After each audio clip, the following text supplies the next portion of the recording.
ada sesuatu yang mencoba ingin mencelakai si Donna sama si Angie sama si Lu. Halo semuanya, balik lagi di segmen Ruang Investigasi. Kali ini aku mau kasih tahu kalian cerita asli asal-usul dari boneka Annabelle. Nah, sebelum mulai ke videonya, jangan lupa like, komen, dan subscribe. Langsung aja ke videonya.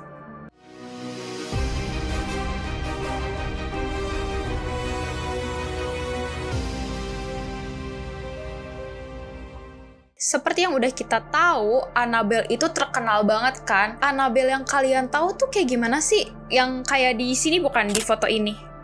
Yang serem mukanya, dikepang dua, pakai baju dress panjang. Tapi kalian tahu gak sih, ternyata Annabelle yang asli itu gak seserem itu. Malah kesannya biasa aja.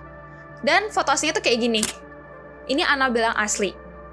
Buat teman-teman pecinta horor yang udah pernah nonton Annabelle Universe, kalian mungkin beberapa udah pernah ada yang nonton Annabelle Creation, yang dimana ceritanya itu menceritakan asal-usul Annabelle. Ada anak kecil yang meninggal, terus mama papanya kayak terpukul gitu. Long story short, ada sebuah roh jahat atau entitas jahat yang masuk ke sebuah boneka Annabelle, dan boneka itu menghantui banyak orang di rumah kayak panti asuhan khusus perempuan deh kalau nggak salah. Kalau misalnya salah, kalian boleh koreksi di bawah. Ternyata kisah aslinya tuh nggak kayak gitu. Jadi kisah aslinya di tahun 1970-an ada seorang gadis yang dikasih hadiah nih sama mamanya. Si gadis ini bernama Donna. Donna itu seorang perawat. Pas dia lagi ulang tahun dikasihlah sama mamanya boneka yang namanya Raggedy Ann. Bentuk bonekanya ya biasa aja, boneka kain dengan senyumannya yang lebar, pipinya merah. Pokoknya waktu itu di tahun 1970-an boneka Raggedy Ann ini emang lagi terkenal banget. Lagi viral banget lah, kalau sekarang kayak Labubu. Bonekanya dikasihkan dari mamanya si Donna buat si Donna. Abis itu Donna bawa ke apartemennya. Di apartemen dia tinggal berdua sama temannya namanya Angie atau Angie.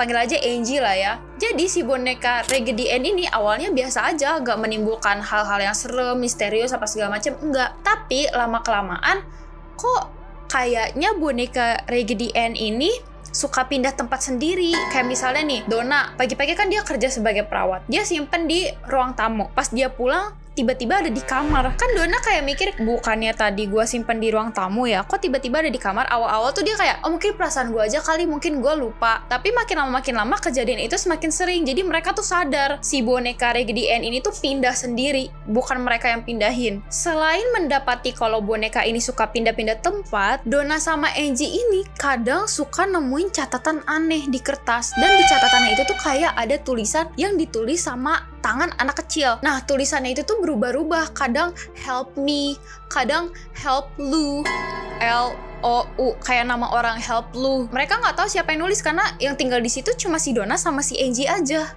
nggak ada orang lain. Dan yang lebih parahnya lagi, tulisan di kertas itu ditulis pakai krayon. Padahal si Donna sama Angie ini kan seorang perawat, terus udah gede. Mereka tuh nggak simpen krayon sama sekali di apartemen itu. Jadi mereka bener-bener bingung ini siapa yang tulis dan krayon dari mana. Karena si Donna dan si Angie merasa kayaknya gangguannya udah lumayan parah dan mereka udah lumayan ketakutan. Akhirnya mereka memanggil paranormal. Akhirnya paranormal itu datang nih ke apartemen si Donna sama Angie. Dan pas si paranormal ini mencoba berkomunikasi dengan boneka itu, paranormal ini bilang ke Donna sama Angie kalau di boneka itu dirasuki oleh roh anak kecil. Kata paranormalnya, ini boneka Raggedy Ann, kamu dimasukin nih sama roh anak kecil namanya Annabelle Higgins. Annabelle ini dikatakan sebagai sosok anak kecil yang dulunya meninggal dan dikubur di tanah apartemen yang sekarang Donna sama Angie tempati. Roh Annabelle ini ngerasa kalau dia tuh nyaman tinggal di apartemen bareng sama Donna dan Angie, makanya dia kayak mau minta izin nih, boleh nggak aku nempatin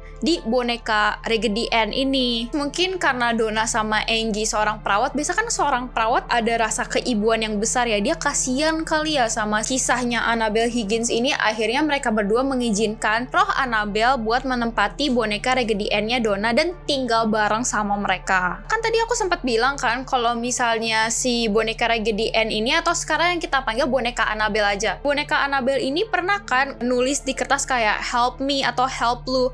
Ternyata Lou itu adalah salah satu temennya si Donna sama Angie yang beberapa kali main ke apartemen mereka. Dan si Lou ini ngerasa boneka ini tuh kayaknya nggak cuma ditempatin sama arwah anak kecil aja yang namanya Annabelle. Kayaknya tuh ini entitas jahat deh. Karena entah kenapa Lou ini ngerasa ada sesuatu yang mencoba ingin mencelakai si Donna sama si Angie sama si Lou.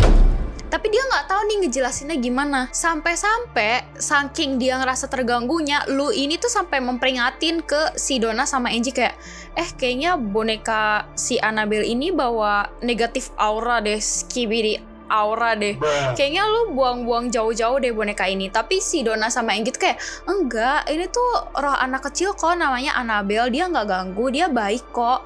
Kayak mungkin emang dia iseng, tapi dia nggak gimana-gimana. Tapi lu ini tuh ngerasa, enggak, ini tuh terlalu negatif aura, kayak terlalu mengganggu, kayak dia tuh merasa terancam.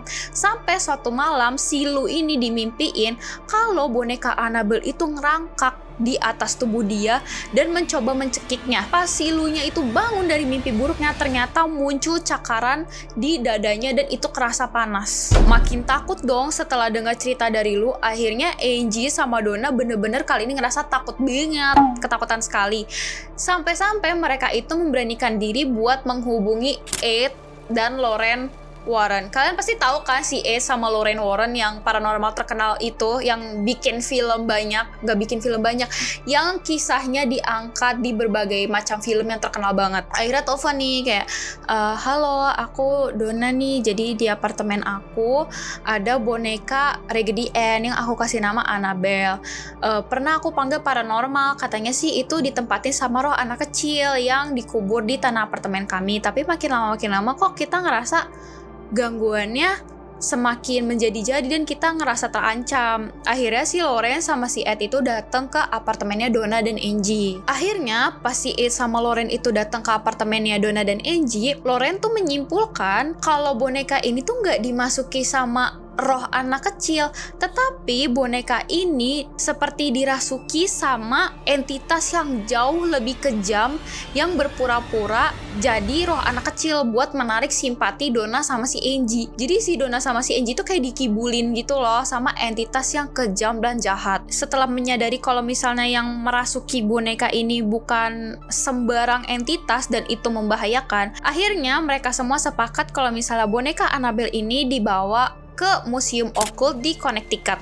Jadi museum ini tuh punya Ed sama Lorraine Warren yang isinya tuh nyimpen-nyimpen barang yang sakral, menyeramkan. Jadi misalnya Ed sama Lorraine Warren itu nyelesain kasus apa nih, kasus supranatural apa. Nah nanti di kasusnya itu tuh ada sebuah benda yang kayak menyimbolkan kejadian tersebut, nanti sama mereka dibawa terus disimpan di museum itu di Connecticut. Akhirnya bonekanya itu dibawa ke museum, disimpan di kayak kotak kaca gitu dan diberkati supaya bonekanya tuh mungkin rohnya atau entitasnya kagak kabur kemana-mana. Ed sama Lorraine Warren ini percaya kalau misalnya entitas ini dilepas itu bisa merugikan banyak orang dan mencelakakan banyak orang.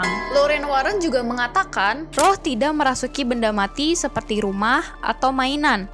Mereka merasuki manusia. Roh yang bukan manusia dapat melekatkan dirinya pada suatu tempat atau benda.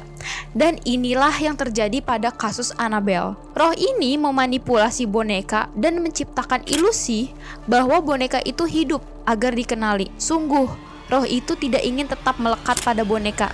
Ia ingin merasuki manusia. Nah, meskipun bonekanya udah dimasukin di kotak kaca dan udah diberkati dan rutin didoakan, boneka ini tetap memancarkan aura yang mencekam, menyeramkan. Sampai-sampai ada beberapa laporan orang-orang yang abis datang ke museum itu mengalami kecelakaan setelah mereka ngata-ngatain boneka Annabelle. Mungkin ya, ini mungkin aku nggak tahu pasti mereka ngatain gimana. Mungkin pas mereka ngeliat boneka Annabelle kayak, apaan sih? Gak usah so serem deh, lo tuh gak serem sama sekali. Nah pulangnya tuh mereka kecelakaan lalu lintas gitu biasanya. Tapi gak tahu juga, bisa jadi itu sebuah kebetulan, ya gak sih? Menurut kalian gimana? Nah itu dia cerita kisah nyata dari boneka boneka yang terkenal, yaitu boneka Annabelle. Menurut kalian gimana? Make sense gak kalau misalnya boneka atau benda-benda di rumah kalian itu bisa dirasuki sama roh atau entitas-entitas yang ada di sekitar kita? Aku juga mau bilang kalau misalnya cerita ini sebagai pengingat kalau misalnya di dunia kita itu ada hal-hal yang emang gak bisa dijelasin sama kata-kata. Oke, sekian ruang investigasi kali ini. Kalau kalian suka videonya, jangan lupa like, komen, dan subscribe. Kalian juga bisa banget request aku mau bawain apa di ruang investigasi selanjutnya. Sampai jumpa di video selanjutnya. Bye-bye. Buat kalian yang punya boneka, coba perhatiin boneka kalian kalau malam gerak sendiri atau enggak.